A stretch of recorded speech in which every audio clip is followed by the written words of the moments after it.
توحید، عشرہ ذی الحجہ اور یوم عرفہ کا روزہ۔ عن ابی ہریرہ رضی اللہ عنہ قال قال رسول اللہ صلی اللہ علیہ وسلم ما من ایام احب الى اللہ ان يتعبد فيها من عشر ذی الحجہ يعدل صيام كل يوم بصيام سنة وقيام كل ليلة منها بقيام ليلة القدر۔ رواه الترمذی۔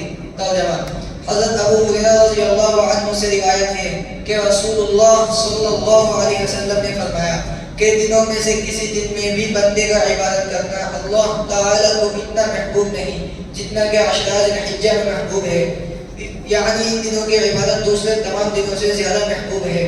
اس عشرہ کے ہر دن کا روزہ سال بھر کے روزوں کے برابر ہے اور اس کی ہر رات کے نوافل شب قدر کے نوافل کے برابر ہیں۔ جامع الترمذی۔ عن ابی قتادہ رضی اللہ عنہ قال قال رسول اللہ صلی اللہ علیہ وسلم صيام يوم عرفة إني أحتسب على الله أن يكفر السنة التي بعده والسنة التي قبله۔ رواه الترمذی۔ ترجمہ: حضرت ابو قتادہ رضی اللہ عنہ سے روایت ہے کہ رسول اللہ صلی اللہ علیہ وسلم نے فرمایا کہ میں اللہ تعالیٰ سے امید رکھتا ہوں کہ عرفہ کے دن کا روزہ اس کے بعد والے سال اور پہلے والے سال کے گناہوں کا کفارہ ہو جائے گا۔ جامع الترمذی۔ السلام علیکم ورحمۃ اللہ وبرکاتہ۔